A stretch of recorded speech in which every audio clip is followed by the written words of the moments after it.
Muito boa tarde a todos. Hoje é dia 16 de março de 2024. Iniciamos aqui da cidade de Curitiba para todo o mundo, graças à tecnologia, mais um estudo da Revista Espírita. Este estudo é promovido pela Sociedade Espírita Obreiros do Senhor e demais estudos promovidos pela casa, assim como estudos anteriores da Revista Espírita, podem ser acessados através do nosso canal no YouTube, cujo acesso você consegue facilmente através do nosso site www.obreirosdosenhor.org.br. Lá no nosso site você também vai encontrar outros estudos promovidos pela casa, com link para participar ao vivo. Os nossos cursos online, eles têm a participação ao vivo, então se você está fazendo este curso assistindo esse curso de forma gravada pelo YouTube, saiba que você pode participar ao vivo conosco. O estudo da Revista Espírita, ele é gravado todo sábado, às 14h30, horário de Brasília, Brasil. Muito bem, nós estamos no estudo de número 44 da Revista Espírita.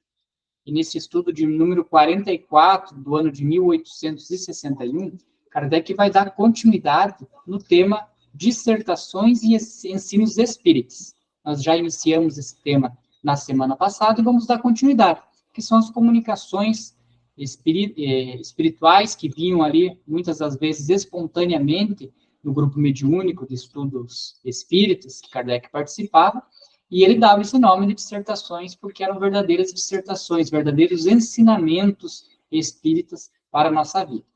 Então, ele vai continuar ali com os ditados espontâneos. Então, esses ditados espontâneos foram, né, de forma espontânea, não era nenhum tipo de evocação. Então, o espírito ali, ele vinha, né, e se comunicava espontaneamente no grupo mediúnico. Às vezes não dizia o nome, quem era, né, às vezes assinava apenas como uma alcunha, né, o espírito de verdade, por exemplo, ele jamais assinava nada, né?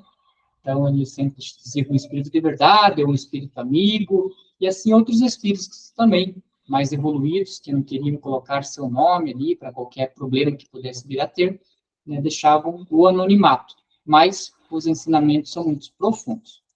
Então, a continuidade desse tema, ele vai tratar agora dos muitos os chamados e poucos os escolhidos. Convido o Pereira a dar continuidade para a nossa leitura de hoje. Pereira? Dou continuidade, sim. Boa tarde a todos. Estamos dando continuidade ali a dissertações espíritas, como ela colocou, né?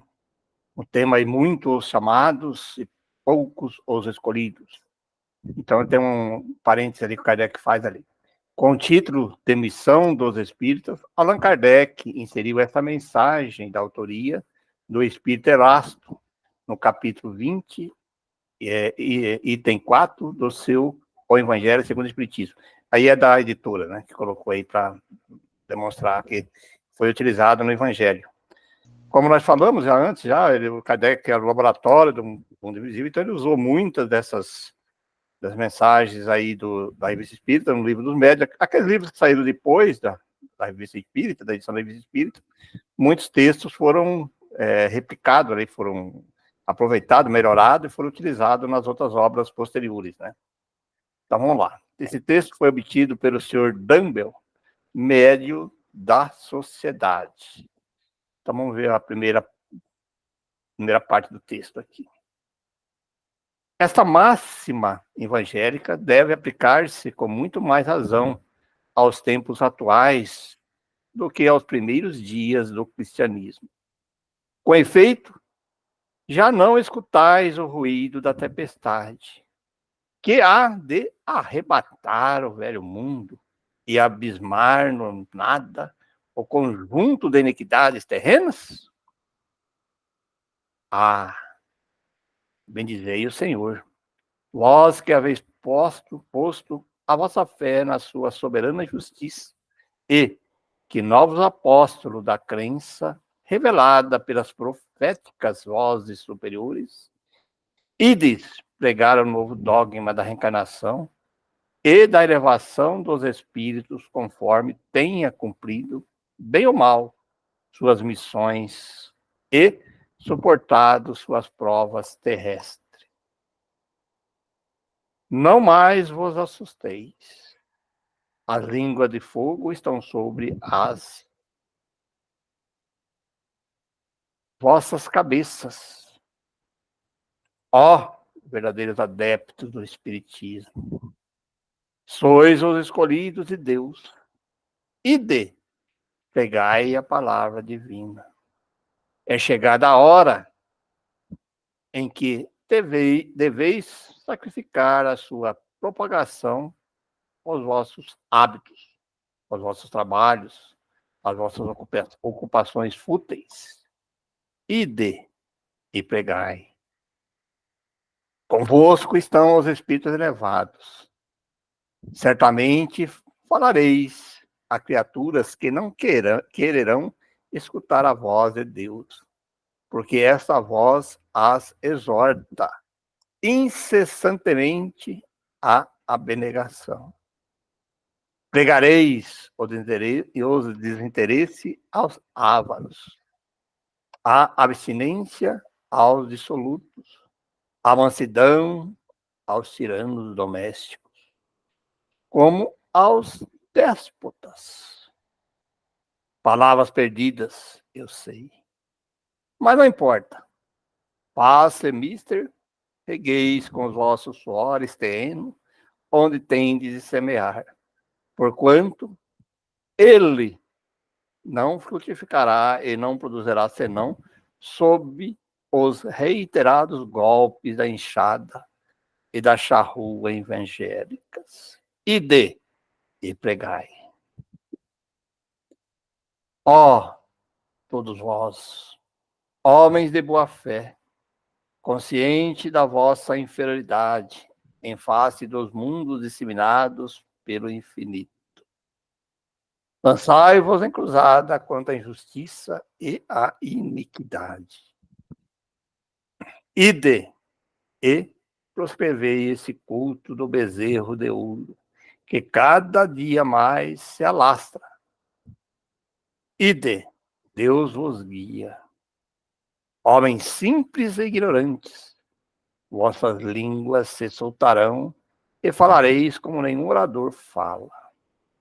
Ide e pregai, que as populações atentas recolherão ditosas as vossas palavras de consolação, de fraternidade, de esperança e de paz. Que importam as emboscadas que vos armem pelo caminho?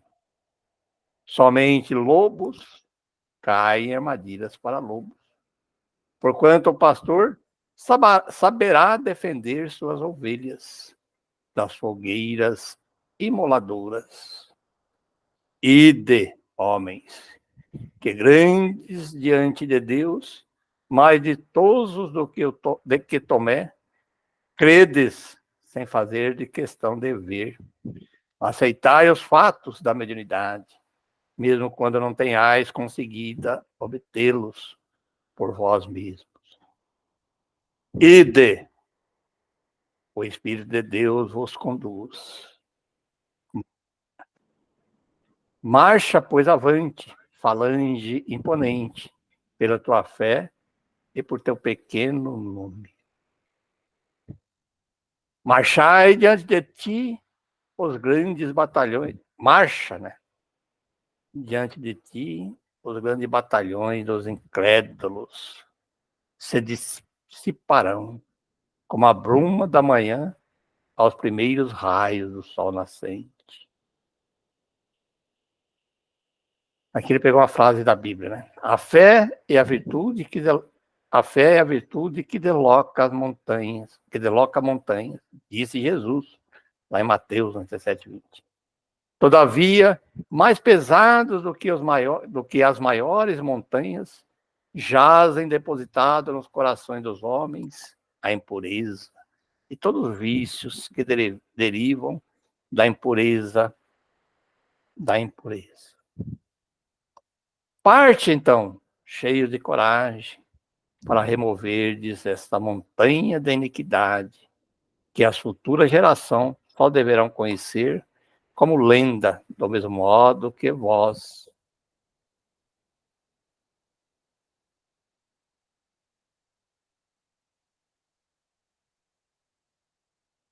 Que só muito imperfeitamente conheceis os tempos que antecederam a civilização pagã.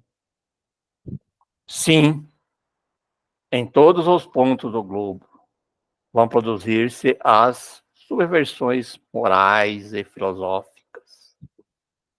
Aproxima-se a hora em que a luz divina se espargirá sobre os dois mundos.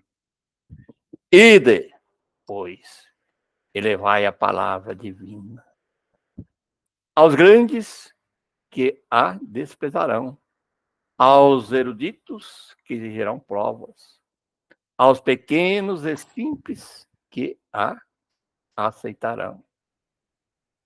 Porque, principalmente entre os mártires do trabalho desta provação terrena, encontrareis fervor e fé.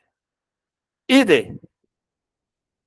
Estes receberão como hinos de gratidão e louvores a Deus a santa consolação que lhes levareis, e baixarão a fronte, rendendo-lhe graças pela aflição que a terra lhe destina.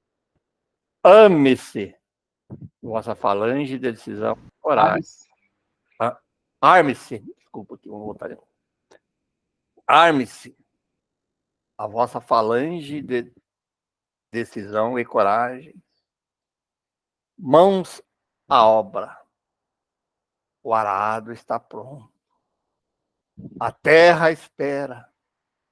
Arai. Ide. E agradecei a Deus a gloriosa tarefa que ele vos confiou. Mas atenção. Entre os chamados para o Espiritismo, muitos se transviarão. Reparai, pois, vosso caminho e segue a verdade. Profundo, né? Eu ia dar uma paradinha aqui, porque ele faz toda uma introdução, né? E aí agora vem algumas perguntas e respostas do Kardec ali. Mas é interessante, né? Porque lá na época de Jesus, Jesus já falava isso, né? E de pregar o evangelho, ele comenta, né? Do semeador, né? A parábola do semeador, por exemplo, né? Semeava em terra árida, em terra pouco fértil, de repente em terra fértil, né? E aí, em 1861, veio o Espírito reforçando isso novamente, e hoje a gente vê que continua no mesmo embalo ainda, né? Então, às vezes, né, quando a gente vai falar do Espiritismo, do Evangelho, né, vai falar do Espiritismo, do Evangelho, muitas vezes as pessoas que a gente fala são terrenos estéreis, né? Parece que escuta, não entende ou não quer entender, e o tempo está passando, né? Então, a gente vê que mesmo 2000 anos lá da época de Cristo para agora, as coisas mudaram um pouco, isso é nítido. Mas ainda tem muitas pessoas ainda que estão naquela estagnação do acolhimento da palavra, né? Ele faz aí uma exortação aos espíritas, né? Para pegar na charrua, que nem Jesus falou, nós comentamos muito sobre isso, né?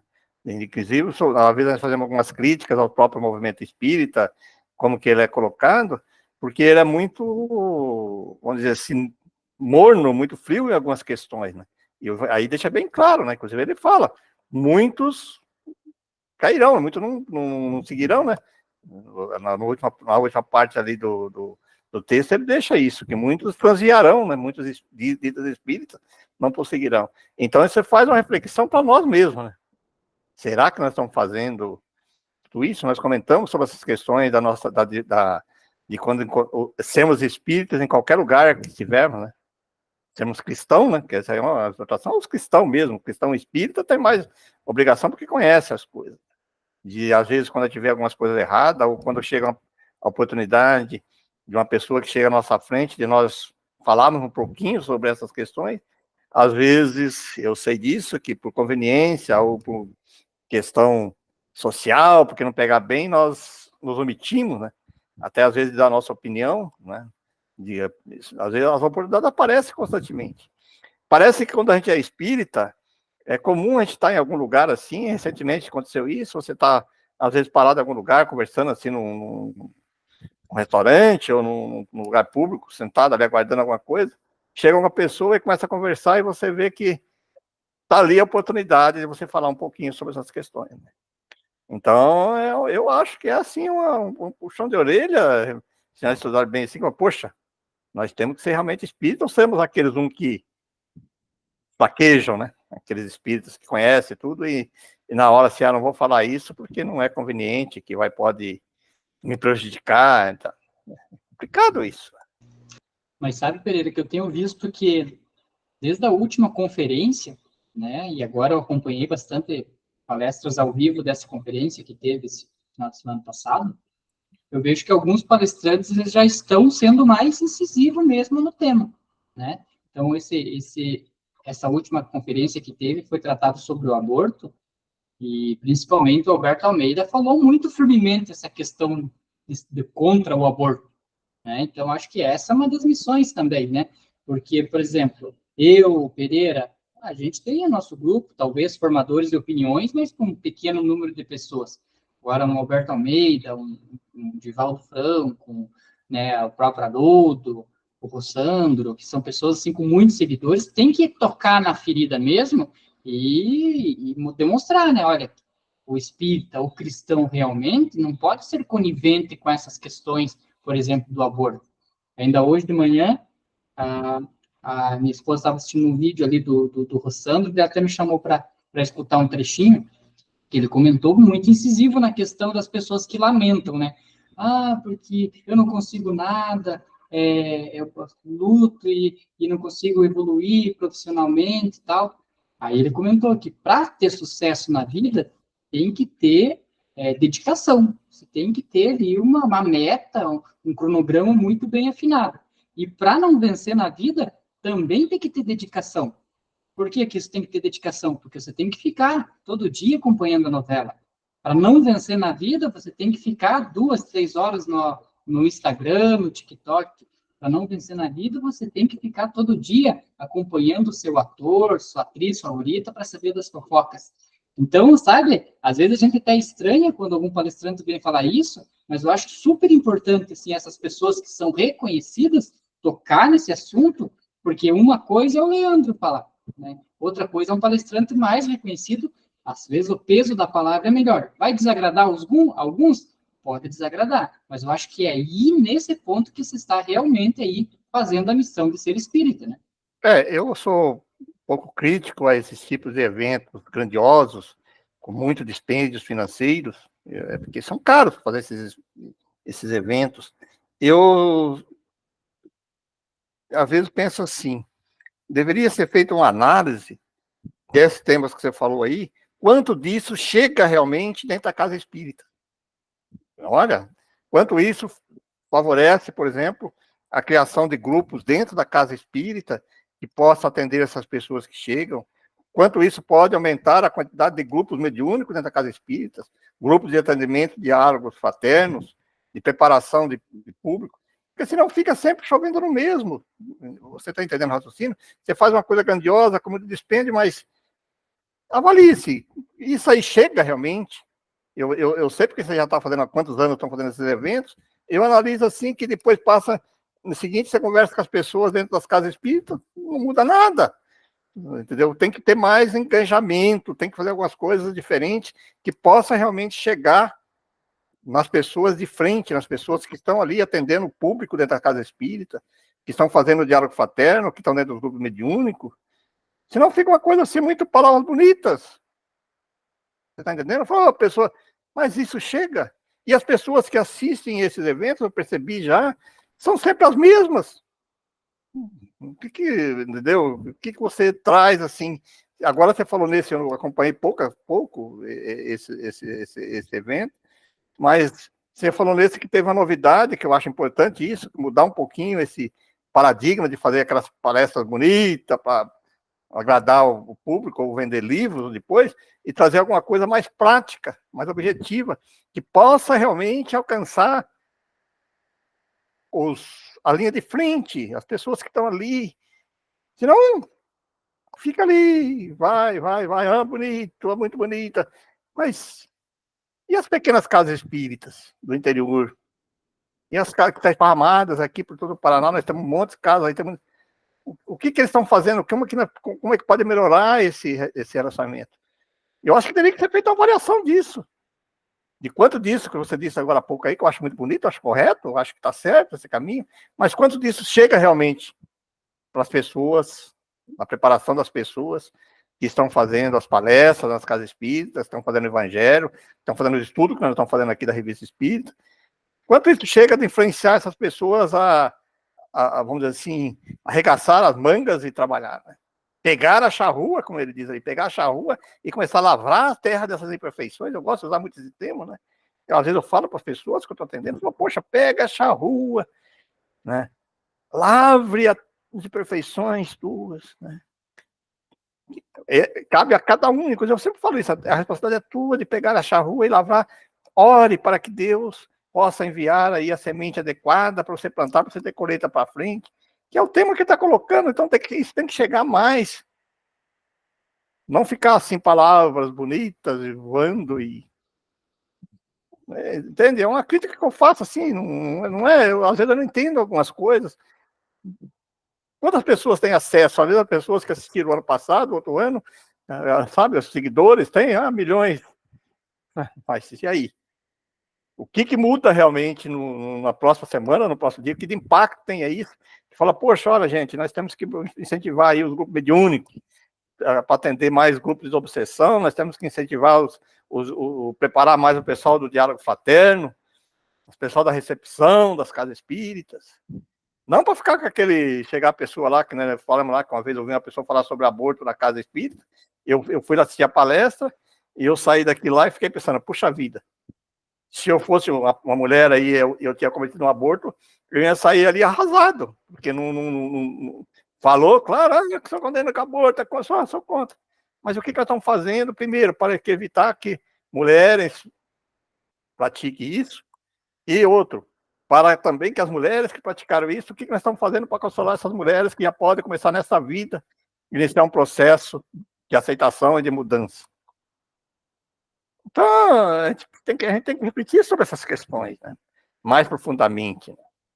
Eu não estou dizendo que não sou eu especialista nisso, de mídia, mas será que vale a pena gastar tanto dinheiro? Bom, é apenas desabafo, uma opinião minha pessoal, né, gente? Tá, vamos continuar então, né? Então, a partir de agora, acho que não foi como foi na Sociedade de Paris, então Kardec deve ter feito a pergunta, né? Pergunta. Olha aí a pergunta que ele faz. Porque olha a outra parte que eu farei lá, ó. Atenção, entre os chamados para o espiritismo, muito se transviaram. Olha lá, naquela época ele está dizendo isso, né? E hoje a gente percebe isso também. Reparais, pois, vosso caminho e segue a verdade. Olha essa última frasezinha ali, sabe? Bem bacana, né? Então, Kardec faz a pergunta. Se entre os chamados para o espiritismo, muitos se transviaram, quais os sinais para quais reconheceremos o que se acham no bom caminho? É a resposta do Espírito. Reconhecê-lo eis pelos princípios da verdadeira caridade que eles ensinarão e praticarão. Reconhecê-los eis pelo número de aflitos a que leva o consolo. Olha o que está dizendo aí, hein? Não é pelas palestras memoráveis, não. Reconhecê-los eis pelo seu amor ao próximo, pela sua abnegação, pelo seu desinteresse pessoal. Reconhecê-los eis, finalmente, pelo triunfo de seus princípios. Porque Deus quer o triunfo da sua lei. Os que seguem a obra. Acho que tem que voltar um para trás, né? Segue a sua lei, né? Esses são os escolhidos. E ele lhes dará a vitória. Mas ele destruirá aqueles que falseiam o espírito dessa lei e fazem dela degrau para contentar sua vaidade, sua ambição. Erasto, né? Anjo da guarda do médium. Olha aí, ó, aquilo que nós estávamos comentando, né? Muito bonito isso, muito profundo. Sim, então tem aquela frase de Kardec, deixa eu ver se eu acho certinho ela aqui, que é aquela, como você reconhece o verdadeiro espírito. Você lembra, decora a frase, Preto, de Não, Kardec? decor não. Vamos ver. Deixa eu ver se eu lembro aqui. Aqui, ó. Então, Tá lá no livro. Kardec, né? Capítulo 27, Sede Perfeitos. É isso, no livro do E Espírito. conhece-se o verdadeiro espírita pela sua transformação moral e pelos esforços que faz para domar suas más inclinações, enquanto um se compraz em seu horizonte limitado, o outro, que compreende alguma coisa de melhor, se esforça por desprender-se dele, e sempre o consegue quando tem firme a vontade. Então, Esforça, né?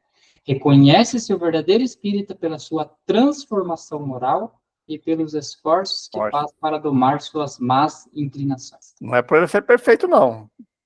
Pela transformação moral e pelo esforço que Nem faz. tem como, né? É. Nessa vida nem tem como ser perfeito, né? É. Bom, legal o texto do Erasto. Então, pode dar continuidade, Pereira. Então, dando continuidade ali às dissertações de ensinos espíritas, agora é ocupação dos espíritos. Médium, senhora Castel. As ocupações dos espíritos de segunda ordem consiste em se prepararem para as provas que terão de suportar, por meditações sobre suas vidas passadas e observações sobre o destino dos homens, seus vícios, suas virtudes, aquilo que pode aperfeiçoar ou levá-los a falir. Os que, como eu, têm a felicidade de ter uma missão, ocupam-se dela com tanto mais zelo e amor, quanto o progresso das almas que lhes são confiadas lhes é contado como mérito. Assim, esforçam-se para lhes sugerir bons pensamentos, ajudam os seus bons impulsos e afastam os espíritos maus, opondo sua doce influência às influências nocivas. Essa ocupação, interessante, sobretudo, quanto se é bastante feliz para dirigir um médium e ter comunicações diretas, não afasta o cuidado e o dever de aperfeiçoar-se. Não creias que o tédio possa atingir um ser que só vive pelo espírito e cujas faculdades tendem todas para um objetivo que ele sabe distante, mas certo. O tédio resulta do vazio da alma e da esterilidade do pensamento. O tempo tão pesado para vós, que o medes por vossos temores pueris ou vossas frívolas esperanças, não faz sentir sua marcha aos que estão sujeitos, nem às agitações da alma, nem às necessidades do corpo. Ele passa ainda mais depressa para os espíritos puros e superiores, que Deus encarrega da execução de suas ordens e que percorrem as esferas em voo muito rápido. Quanto aos espíritos inferiores, especialmente aos que têm pesadas faltas a expiar, o tempo se mede por seus pesares, seus remorsos e seus sofrimentos. Os mais perversos dentre eles buscam escapar fazendo o mal, isto é, sugerindo a maldade, sugerindo a maldade. Então experimentam essa espera e fugidia satisfação do doente que que coça sua ferida, não fazendo senão aumentar a dor. Assim, seus sofrimentos aumentam, de tal sorte que acabam fatalmente por procurar o remédio, que outra coisa não é que o retorno ao bem. Os pobres espíritos que apenas foram culpados pela fraqueza ou pela ignorância, sofrem a sua inanidade, o seu isolamento. Lamenta o seu envoltório terreno, seja qual for a dor que eles tenha causado. Revoltam-se e se desesperam até o momento em que percebem que só a resignação e a vontade firme de volver ao bem podem aliviá-los. Acalmam-se e compreendem que Deus não abandona nenhuma de suas criaturas. Marcilac, espírito familiar. Olha outro texto bonito também. Bonito e explicativo, né? Porque a gente sempre fica naquela dúvida, né, Dada? A ocupação dos espíritos. Ah, morreu, vai fazer o quê? Ah, morreu, vou pro plano espiritual e aí vou ficar lá tocando harpa, como a gente sempre faz a brincadeira, né? Vai descansar, né? É muito comum dizer. É, Agora descansou. Agora está descansando. e aí, às vezes, a gente olha, apesar de ter escrito ali no texto até anterior, não julgar, né? Não julgar, mas às vezes a gente olha e conhece a índole da pessoa, né? E a gente sabe que aquela morte física é de longe um descanso para ela, porque agora que ela vai encontrar as tribulações, né? Mas é interessante porque ele separa aqui nesse texto dois tipos de espíritos: os que têm a missão, abraçam, né, a missão, e é por isso que vão evoluindo na escala espírita ali, como Kardec mesmo demonstrou, e a gente já estudou lá nos anos de 1958 da revista. Então ela vai evoluindo e esses espíritos, ao contrário do que a gente imagina, né, espíritos mais superiores, ao contrário do que a gente imagina que vai diminuindo o trabalho, mais trabalho vão tendo, né? Isso que é interessante que o espírito fala, né? Mais trabalho vai tendo, só que ele vai tendo tanto zelo de fazer aquele trabalho que para eles, né, o tempo te passa rápido. Que talvez aí ele já não reencarna mais, né? Não tem obrigação de vir no mundo terreno. Muitos deles, eles vêm quando missões muito mais avançadas. Ele fala do espírito puro, né? Mas eles não estão lá ouvindo harpa lá, tocando no país, não. Eles estão agindo, que ele fala, é responsável por transmitir, que ele fala, transmitir as ordens divinas, né? Para os projetos divinos, para determinados grupos, determinadas regiões, quer dizer, então eles vão recebendo essas missões mais abrangentes. Jesus é um desses, né? Recebeu essa missão, né? De cruzar já pega todo um orbe, né? Depois pega uma galáxia, pega e vai indo assim, subindo na hierarquia. As responsabilidades que tem, né? De vamos dizer assim, de transmitir, de orientar todos esses outros espíritos que estão abaixo dele, né? Até chegar naquele como nós ainda, alguns que tem, que ele diz ali que é realmente um privilégio, que ele fala assim, que já vem aqui na Terra com alguma missão, né? Por mais que não já vem só para espiar as suas erros e equívocos, mas ele vem às vezes com uma missão de orientar, às vezes pode ser uma missão de ser um professor, de ser um cientista, de sei lá o que, né? Ou mesmo de trabalhar na casa espírita, de ajudar outras pessoas, pequenas missões, né? Que vai ajudando ele a evoluir, né? Se nós pensarmos assim que talvez nós viemos, não estamos fazendo isso, nós viemos com uma pequena aí, missão de fazer isso, nós temos que honrar essas missões e cumprir ela com zelo, né? A paternidade, a maternidade, se fala que são missões, né? Que são escolhidas, né? Que essa paternidade, a maternidade, a família, ela seja uma missão e não uma coisa imposta que ela pode também ser imposta para fazer aí os ajustes, né? Porque às vezes existem aí filhos e famílias que são colocados ali como um meio de ajustes dos erros, equívocos, para espiar os seus erros. Mas tudo desencadeia para isso, né? Sobre essas questões aí que ele colocou antes, que você colocou até no início ali, sobre as comunicações espontâneas, eu sempre já comentei isso aí algumas vezes, e gosto de comentar bastante sobre isso.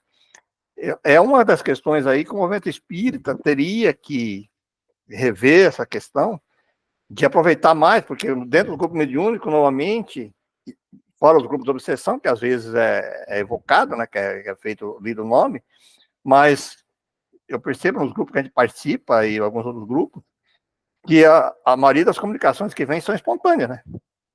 No final do grupo, lá, quando a gente dá um tempo, falar agora, vamos colocar à disposição e tal. E eu tenho visto, ultimamente, no grupo que a gente está trabalhando aí nós chamamos aqui de DEON, Desenvolvimento de Mediunidade, chegando no último ano, algumas psicografias muito bonitas. E às vezes vem algumas psicofonias, inclusive, que a gente grava, né, que são muito bonitas. E nós não estamos aproveitando isso, né? E o Kardec aproveitava, né? Você imagina, para chegar nessa conclusão aqui, ele pegava essas espontâneas aí do mundo inteiro. Alguns eram ali mesmo, mas ele aproveitava aquele momento que estava ali, vinha um espírito, comunicava, ele analisava, falava, poxa, isso aqui é profundo, então vamos utilizar isso. Eu acho que nós não estamos utilizando, eu falei, nós teríamos que achar um meio de criar um tipo de um acervo disso, divulgar, né? Eu tenho visto, assim, nos próprios grupos que a gente participa, às vezes, algumas comunicações bonitas, né? Seja através da psicografia ou da psicofonia, que deveriam ser replicadas e às vezes ficam, porque às vezes começa a valorizar só um determinado grupo de médios e esquece por trás disso de tantas e tantas comunicações que tem por aí.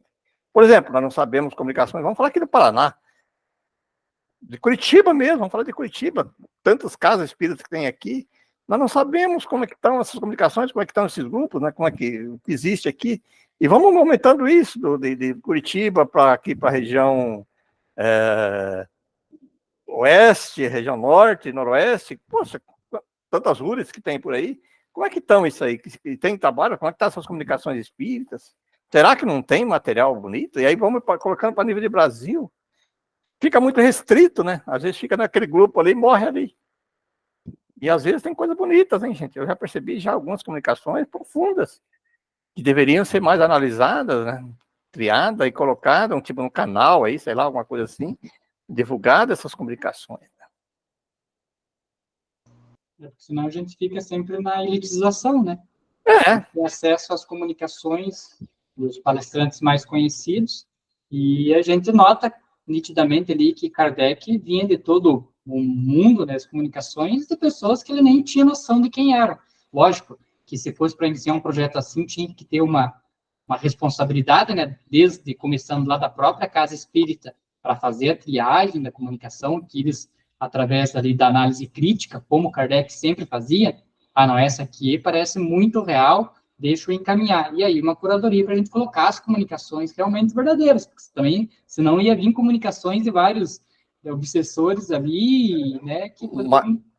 Mas o Kardec, mesmo quando vinha de obsessores, vinha comunicações ruins, ele aproveitava, ele fazia a crítica embaixo.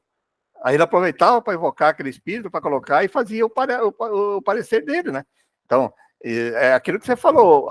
E olha, naquela época de Kardec, complicado, hein? E não tinha hoje, que nós temos esses canais hoje aí, que é WhatsApp, e-mail e tudo aí que é instantâneo, né? Que você pode transmitir mensagem, áudio para qualquer lugar do mundo rapidamente. Naquela época era carta, vinha a carta lá, ele tinha que ler aquela carta, transcrever aquele texto. Você imagina o trabalho que dava para isso, para ele chegar nesse texto aqui, né? Então ele tinha que fazer, você imagina, até para fazer a própria impressão lá, né? Que era tipografia, era texto com texto, você imagina o trabalho que dava. Hoje a coisa é muito simples. Então era questão de criar um canal, né? Onde que criar um grupo de regional, passar pelo primeiro crivo daquela região, não tem Azures, cada URI criasse, aqui no Paraná tem no movimento tem Azures, cada URI criasse um grupo que fizesse essa triagem, onde que todas as casas espíritas tivessem fácil acesso de colocar as comunicações. Sem o primeiro acesso, a primeira comunicação colocaria sem acesso. Aí um determinado grupo lá de tantas pessoas faziam a primeira análise, e depois desse grupo ia para um grupo maior, para chegar no nível de Estado, e depois para chegar no nível de Brasil. Eu estou já falando uma coisa grande, né?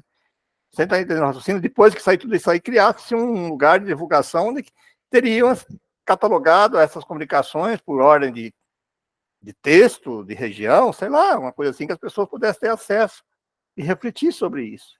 Olha aí, não é um projeto? Para quem não sabe, esse é um desejo antigo do Pereira, né, Pedro? Talvez seja você que vai ter que encabeçar esse... Não, mas não é, eu não pertenço a nenhum... O único movimento é dentro da Casa Espírita, instituição que eu trabalho, sou conselheiro e trabalho com magnetismo, mas não sou nenhum envolvido. É apenas dar uma ideia, porque se fala-se tanto, gasta tanto dinheiro, e quanto você acha que gastaria para fazer um projeto desse? De pessoas só.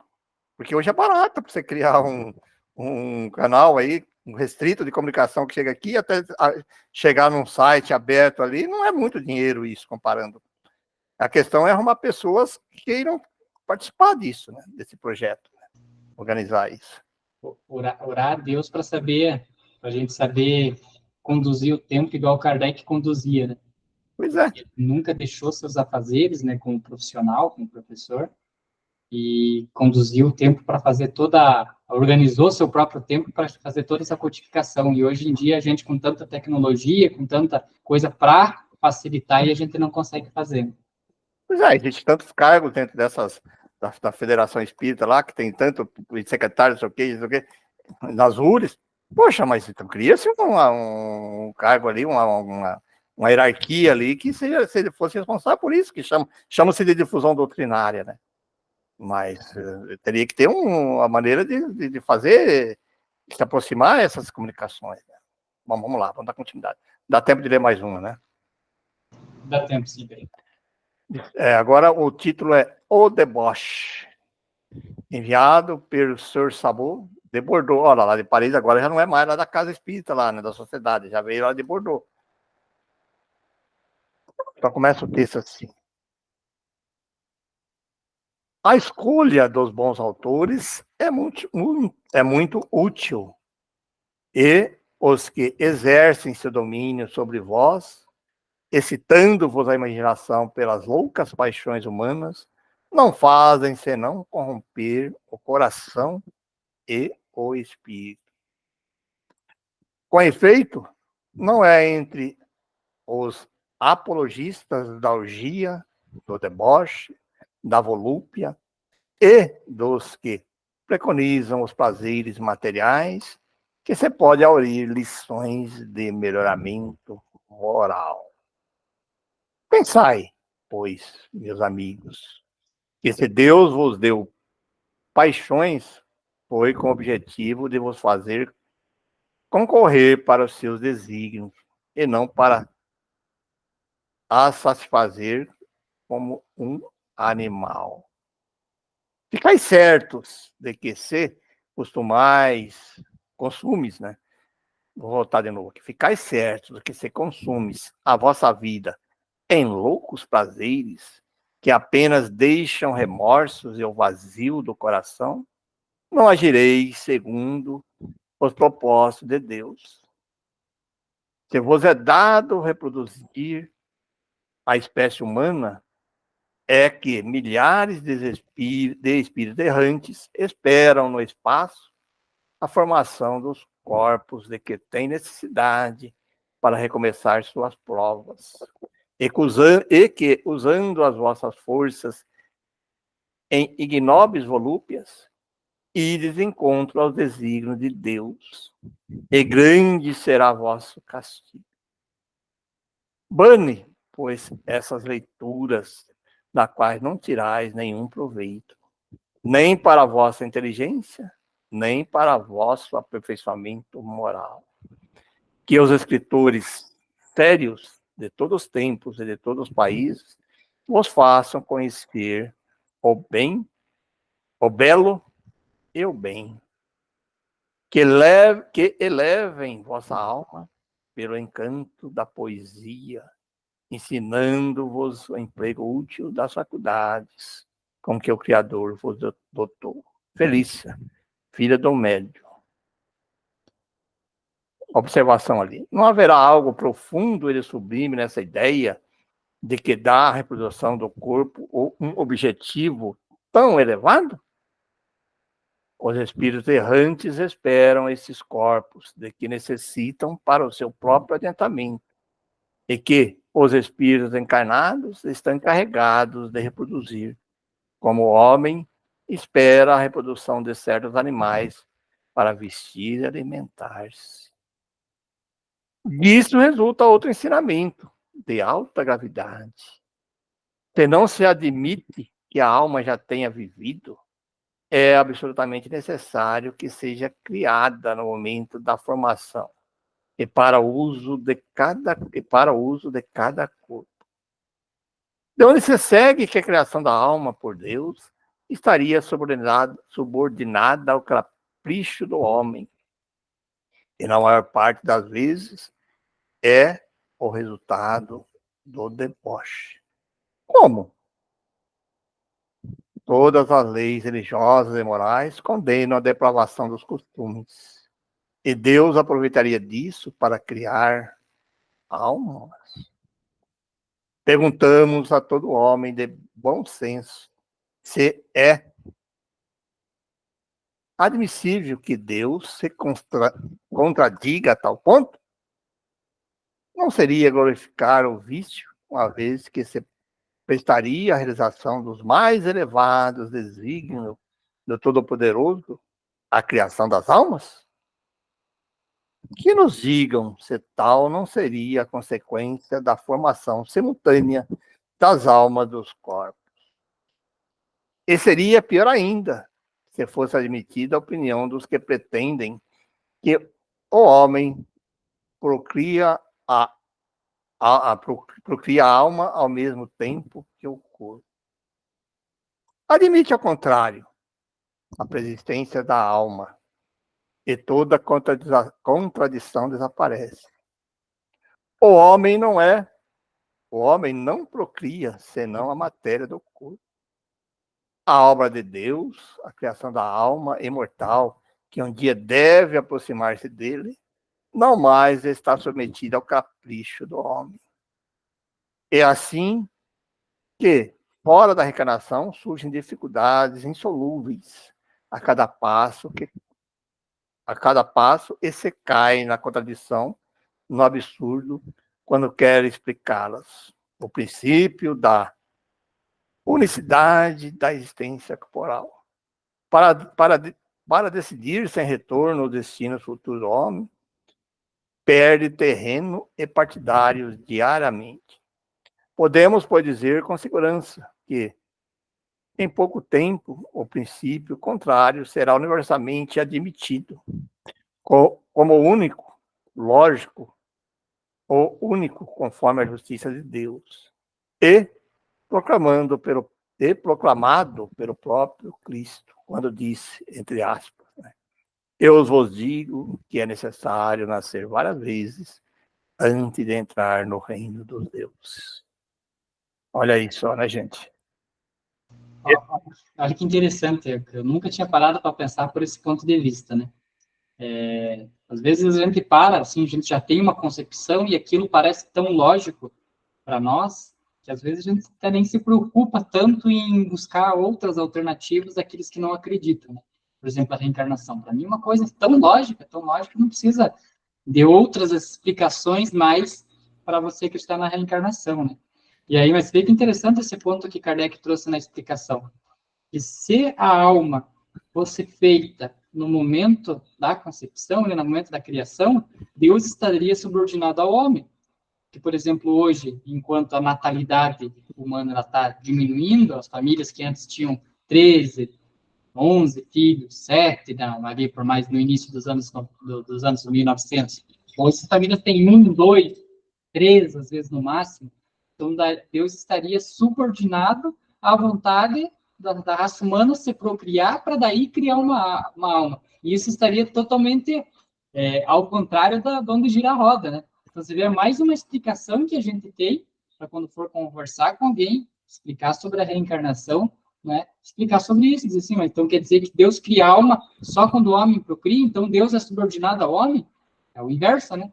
E aí ele faz assim também, quando ele está falando da questão do deboche, ele começa falando o texto ali, sobre a questão aí da sensualidade, da leitura, que daí, por exemplo, força alguns relacionamentos e geram filhos, né? Por exemplo, da promiscuidade aí e tal, da vez de algumas coisas. Então, às vezes a gente critica, né? Onde já se viu aquela mulher ou aquela família, quando não tem nem condições e tem 2, 3 filhos, aquela mulher tem um filho com o pai, outro com o outro. Mas se analisar para esse texto, Deus aproveita tudo isso, não é nada perdido, né? O que ele fala? Milhares e milhares, milhões de espíritos necessitando reencarnar, então são oportunidades que elas têm de vir ao corpo físico, mesmo aproveitando uma falha, né, que ele fala ali, que da promiscuidade, da sensualidade, da luxúria, né, que muitos relacionamentos acontecem. E aí fazemos até uma reflexão sobre as pessoas que querem legalizar o aborto, já legalizaram o aborto na questão dos estupros, né? Não estou dizendo aqui que a mulher não vão querer criticar, né? Mas veja bem, é uma questão de entender assim que ela tem a escolha, mas ela tem que compreender que de repente ali está dando oportunidade, simplesmente for uma pessoa ligada ao espiritismo, né? A oportunidade de nascer de um espírito que está colocando ali, que tem uma coisa horrível, ruim, hedionda, de um fato que a pessoa deve ser condenada, deve ser presa e deve ser bastar isso, mas se de repente surgiu isso, tem que se refletir sobre essa questão também, né? Se gerou um filho, porque ali está, né, uma oportunidade. Não é, eu sei que não é fácil, que requer muito debate sobre isso, né? E vai depender muito da pessoa que está envolvida nesses casos, né? Mas é que nem ele fala ali, Deus é perfeito. É aproveitado todas essas questões aí para dar oportunidade aos espíritos virem ao mundo, né? E necessitam vir no mundo. Você mesmo disse que cada vez mais está restrito, né? Cada vez mais métodos anticoncepcionais e tudo aí, que é um avanço, né? Que deve ser planejado, mas às vezes tem essas oportunidades e às vezes a gente vê alguns casos assim, fala, puxa, mas como é que pode, tá? Ou às vezes quando acontece aquele caso lá que saiu uma vez na época do carnaval, tal, que não sei o quê, pá, ficou grávida. Aí aquele desespero, eu tenho que fazer. Peraí, vamos refletir um pouco sobre essas questões, né? Em termos de aborto, eu acho que tem que ser levado isso em consideração, né?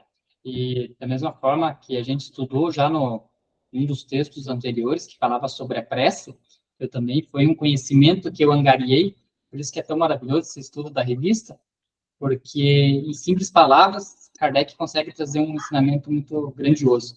E dessa da prece, uma vez ele comentando, né, que ele falou o seguinte, que às vezes nossos entes que desencarnam, a gente está fazendo uma oração ali para que ele reencontre o caminho, que seja resgatado, caso esteja em locais de perturbação. E a gente faz essa oração, mas às vezes o nosso familiar ou aquele ente querido já nem está mais naquele local. Então, essa oração já não serviria mais para ele. E essa oração, ela é distribuída para outras pessoas. Alcança, né? Você vê como que é, que lindo que é essa questão, né? Então, quando você faz uma oração de coração ali e tal, ela vai atingir alguém. Então, para ver o quanto os desígnios de Deus, eles são corretos. E essa questão ali dos filhos indesejados, porque às vezes tem tantos filhos, é uma oportunidade para o espírito e nada é por acaso, né? Às vezes é necessário, às vezes vir aquele espírito naquela família, não só para a evolução do espírito, mas também para auxiliar no resgate daquela família que às vezes tem, daquela mãe, né, que tem aquele estilo de vida mais conturbado. Nós temos amigos na questão de adoção, que já adotaram, sim, 2 filhos, né, de uma mãe que engravidou e deu para adoção. Eles estavam na lista de espera, adotaram. Aí, passado um tempo, a mãe engravidou de novo de outra pessoa e já falou, já que eu não quero ficar com a criança, estou colocando na fila da adoção, né? Mas pelo menos ela não abortou, né? Lógico que não era um estupro nesse sentido, que nem a gente fala, que daí sim é um tratamento mais psicológico, a gente tem que entender a questão da mulher, mas nesse caso ela colocou para adoção. E essas crianças hoje estão na casa de um casal espírita, com conhecimento, né, que eles estão passando para a criança. Então, veja a ajuda que eles vão dar para esses espíritos que estão reencarnando, né, a oportunidade, né, desde criança, de já ter esses entendimentos. A mãe vai ter suas consequências? Com certeza vai ter suas consequências, que a gente não sabe quais são, né, porque a gente não entende perfeitamente as leis de Deus. Mas, com certeza, serão menos do que se tivesse feito aborto, né?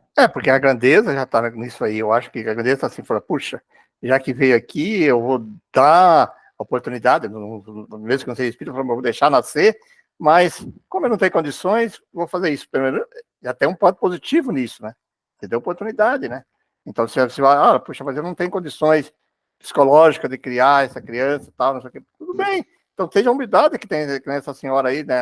A grandeza, de falar, eu não tenho condições, eu dou para outra pessoa, para outra família, né? E aí você está dando oportunidade para aquela família também de educar aquelas crianças, né?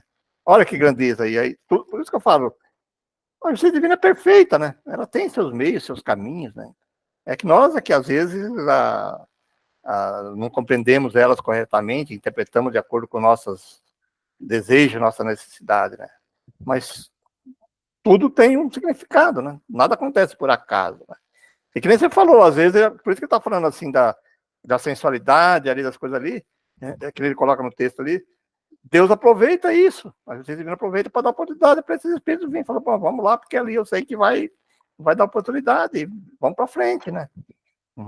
Quer dizer, um erro que gera um ponto positivo, que gera uma oportunidade do espírito voltar para o mundo terreno, e assim a oportunidade de aqui evoluir no mundo terreno, né? Mas só para a gente também não ficar só ali na explicação de Kardec, o espírito ali também na comunicação, ele traz um ponto interessante, né? Porque naquela época não existia televisão, então ele fala da leitura, né? As leituras edificantes. Com certeza naquela época existiam muitos romances picantes e tudo mais, né? Hoje a gente tem, né? Os streaming, a televisão e tal, mas serve de conselho para nós ainda hoje, né? Então, quando você quer ter uma evolução, você tem que também procurar ali uma leitura edificante, né? Um vídeo, um filme, alguma coisa mais edificante. Porque se você ficar só naquela máquina da indústria cinematográfica que quer só fazer para vender, muitas das vezes você vai ficar só naquele conteúdo ali, né? Sem ensinamento nenhum, né? E você tendo acesso, hoje em dia, muito mais fácil a outros conteúdos mais edificantes, né? Os TikTok aí, né? Hoje aí, se você pega no Facebook, ele tem aquelas tirinhas, né, pequenininha de 1 minuto, 2 minutos. Eu até hoje estava vendo isso assim, eu até não tinha prestado atenção, mas estava olhando ali e falei, poxa vida! Aí você vê ali que com 1 milhão de coisas de assistir, de visualizações. Aí você entra para ver ali, só meninas novas, jovens, de roupas íntimas, tal, de provocação, de sensualidade, né? Isso para mim é um perigo, porque essas criançadas, esses jovens, tudo não tem acesso a isso, né? E vai ficar vendo essas questões e vai influenciar, sei lá, moralmente falando, vai achar que isso é normal, entende? Então, hoje em dia está muito fácil isso, né? Se você pegar ali pelos grupos de WhatsApp, pelo Facebook, por outras mídias aí, eu não gosto muito aí, mas como é que chama lá, de imagem, ele coloca aí o Instagram, né? Puxa vida, é direto essas coisas assim, eu fico pensando assim, eu falei, puxa vida. Prevalece, os que são mais assistidos. Se você olhar lá, eu estava olhando, eu fiz olhando assim, hoje eu estava olhando ali, o Nord da Moça estava vendo ali, aí tem aquela tirinha que passa no meio assim do Facebook, aquele videozinhos, aí eu estava olhando lá, 1 milhão, 130 mil, 40 mil, 50 mil, todas ligadas a essas questões sensuais, né? Ou de bebida, ou né? Isso é um perigo, né? Se você analisar bem, você coloca o público, pode induzir aí muitas mentes, algumas interpretações errôneas disso. É interessante porque quando você pega como que se conduz a humanidade, né? A gente fala lá do Maria vai com as outras, né? Que é a história da vaquinha. Mas é isso mesmo, né? Quando você pega lá, quando começou a surgir a questão cinematográfica, novelas e filmes, todo mundo fumava. Por quê? Porque era um lobby, né, da indústria tabagista para incentivar o fumo. Então, eles colocavam aqueles atores famosos. Pode pegar filmes antigos ali, Poderoso Chefão, Cidadão Kane, aqueles filmes mais antigos, todo mundo fumava. E era super chique fumar. E isso incutiu tanto na população que era legal fumar, que hoje a gente vê, ainda hoje, a gente vê jovens, né, fumando. E aí, quando você parte agora para essas mídias sociais aí, com esses influenciadores, que se autodenominam influenciadores, na maioria das vezes eles influenciam coisas erradas, né, coisas fúteis, não estão influenciando uma coisa interessante. E aí você vê os jovens copiando a mesma roupa, a mesma pose, a mesma sensualidade, as mesmas palavras, né, os mesmos comentários, e às vezes as mesmas opiniões que aquele influencer, totalmente sem conteúdo e às vezes sem conhecimento de algo mais abrangente, mais educacional, vomita, né, ali naqueles seus seguidores pegam aquilo e entendem que aquilo é real e começam a propagar. E esquece que muitas das vezes esse influenciador está ganhando para falar isso.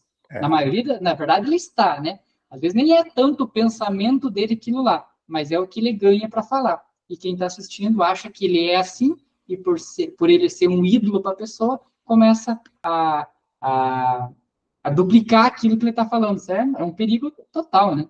Tem que contar esses grupos aí que criam as próprias telenovelas aí, é difícil ter uma telenovela, ou esses grupos aí de que ficam numa casa lá, sozinho, ali ensina só traição, não sei o quê, sabe? Incentiva cada vez mais a sensualidade de uma maneira errônea, né? Que as pessoas acham que é normal. As pessoas falam, isso aqui é normal, se assim, é normal trair, é melhor, é normal, entendeu? Banalizou o negócio. Mas sabe o que mais me admira nesse tipo de programa? É a necessidade ainda da população, da curiosidade, da fofoca. Porque o que você, quando as pessoas que assistem aquilo lá, você vai uma pessoa certinha, não, uma pessoa que vai lá, não, essa pessoa nós tem que tirar, porque não faz barraco, essa pessoa não, né, eles gostam da pessoa que vai lá para fazer barraco, querem saber, né? Então, para você ver que uma grande fatia da população ainda está detida nesses pensamentos, né? Verdade. Muito bem. Tá aí, gente. Terminamos o horário, já passou um pouquinho, né? Mas tá aí o nosso estudo de hoje, muito profundo o estudo de hoje, os 2 textos hoje foram muito profundos de Kardec, que vale a nossa...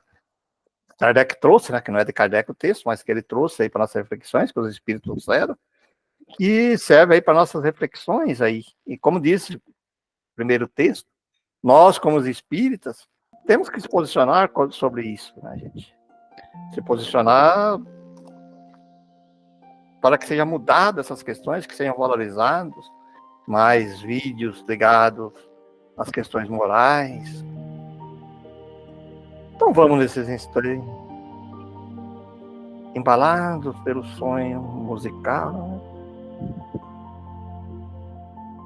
elevar os nossos pensamentos, entrando nessa sintonia divina de amor, paz, saúde, gratidão, sintonizando com nossos benfeitores, aqueles que nos acompanham, nos intuindo, nos incentivando, como disse o texto de hoje. Alguns espíritos escolhem determinadas pessoas, todos nós temos, para guiá-las no mundo terreno. Então é o momento de nós agradecermos esse nosso querido mentor, guia, anjo da guarda, o nome que quisermos dar, por eles estar sempre conosco, nos orientando, nos ajudando a lavrar a terra das nossas imperfeições, que possamos receber a intuição para semearmos melhores sementes, para termos melhores colheitas no futuro, pedindo aos amigos espirituais, a Deus, que nos ajude nos tratos culturais, para que possamos ir pouco a pouco, eliminando as ervas daninhas, para que assim não possa prejudicar o desenvolvimento e a colheita dos nossos grupos. Que possamos, durante a colheita, ser orientados para separarmos o joio do trigo. Obrigado, amigos espirituais. Obrigado, Jesus, que nos ensina, que nos dá um caminho para o nosso progresso moral, intelectual. Obrigado a todos aqueles que nos acompanham, aqueles espíritos que também se reúnem nestas tardes para, mesmo no mundo espiritual, obter os conhecimentos dessa filosofia tão rica, dessa doutrina tão renovadora. Obrigado mais uma vez a Deus, a Jesus e a todos os amigos espirituais que estão conosco. Uma boa tarde a todos e que possamos estar reunidos aqui na próxima semana para mais um estudo da Revista Espírita. Que assim seja.